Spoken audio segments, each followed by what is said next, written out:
Good evening. It's truly an honor to stand before you all today on such a special occasion. We've walked these hallways of Mill Creek for the past 4 years, and it's surreal to realize that this chapter in our lives is finally coming to a close. And when we look back at these years, we see that we truly didn't get here on our own. On behalf of this graduating class, I thank this school for all it has invested in us. From its great administrators and teachers, to all those who work behind the scenes, such as our custodians and lunchroom workers. And in my own personal life, I thank each and every teacher and club sponsor for your interest in me, not only as a student, but also as a person. When we look back, and at sometimes it was easy to become bogged down at these situations, whether athletic, social, academic, or any other extracurricular activities.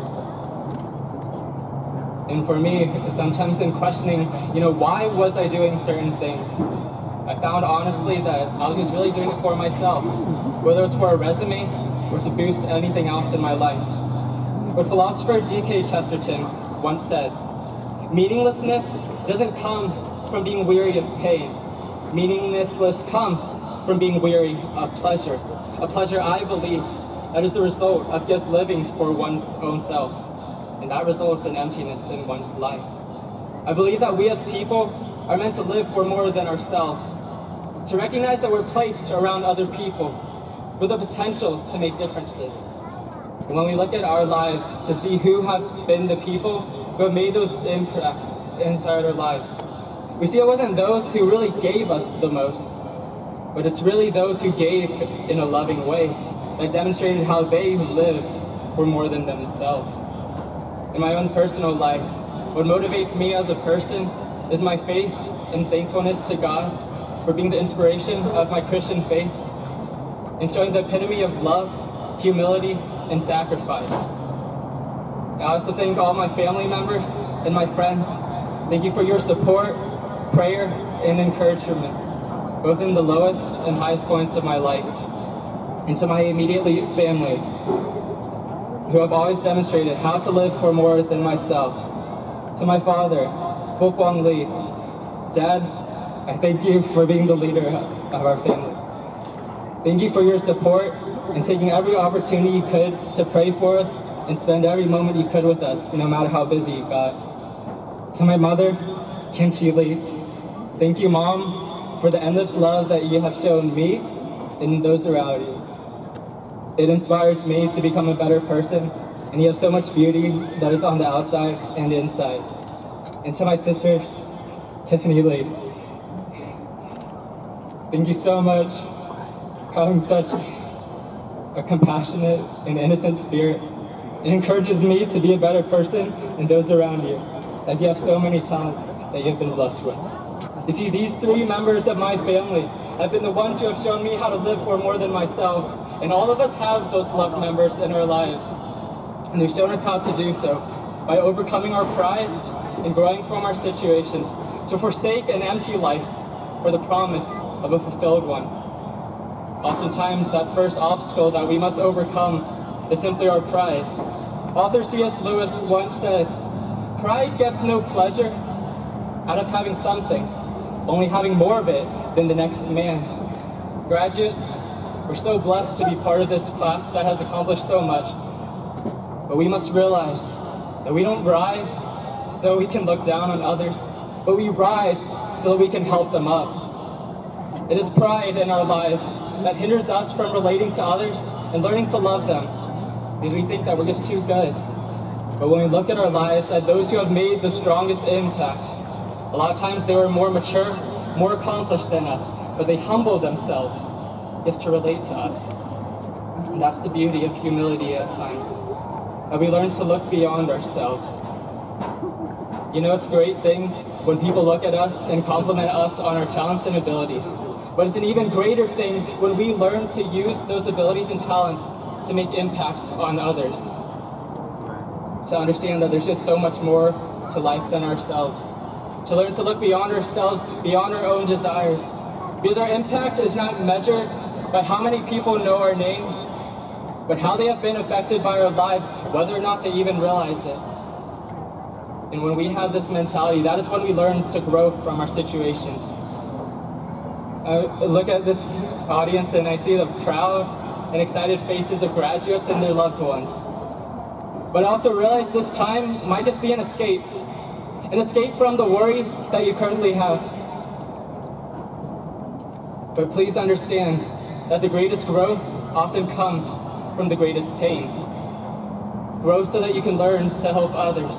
Yes, trials are difficult and unpleasant, but they become so powerful when we learn to use those experiences to relate to others. I'm sure most of us remember entering middle school not too long ago, and I'm sure for a lot of us, there were some awkward years as we tried to learn about our own identity and guess who we are. And I remember that was the case for me. I entered Osborne Middle School here, just a short distance, as a very shy student from another county. So I learned what it was like to feel lonely at times as I struggled to make my own friends. And this feeling of loneliness is something that all of us have encountered. Whether it's the feelings of abandonment that we haven't told anyone, or that feeling when we enter a new environment, as many of us graduates will. But the thing is, rather than fearing to look at the pain of the past, use those experiences, embrace those experiences, and make better lives for yourselves and those around you. That's how we learn to grow from our situations. We realize that our pain isn't just come over by ourselves or just for ourselves, but we can learn to make differences in the lives of others. I tell you, I look back on that middle school situation, no longer with pain, but just so much thankfulness. Because through it, I learned to value others, and I also learned how to value my faith and to relate to others, to a world that is so crowded of people that feel so isolated on the inside. And I truly believe that this desire to live for more than themselves is inherent in every person, especially in every person here, whether we're mature in our years or just very young. I have two younger cousins whom I love dearly. The older is Sonali at 9 years old, and the younger is Janali at 6 years old.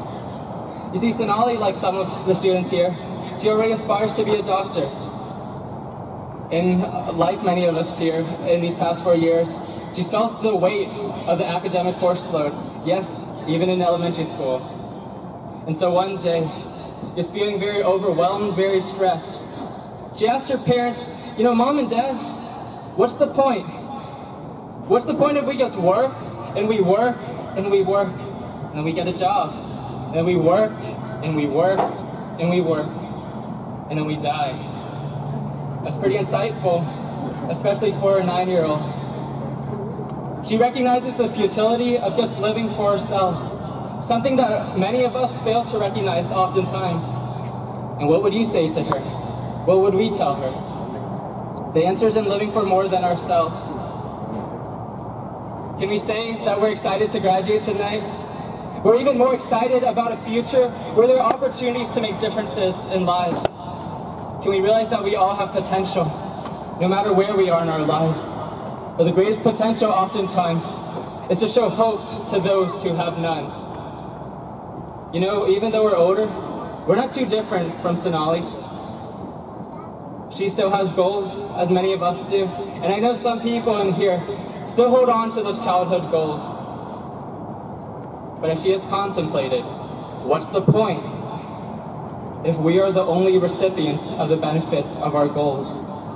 So how have we lived for more than ourselves? And don't stop there, but how can we do so in an even greater way? We're here at a time of thankfulness and celebration. But may we recognize that our job isn't done. As it says in the Bible, that each of you look out not only for his own interests, but also for the interests of others. May we live selfless and growing lives. May we look beyond ourselves, beyond our own desires, and realize that there's so much more to live for. Their loved ones, a community, a nation, a world, and in my own beliefs, I personally believe even a God as he has lived for us. So we have that potential, graduates. We all have that potential. And although it's a time of celebration, it's also a time of action.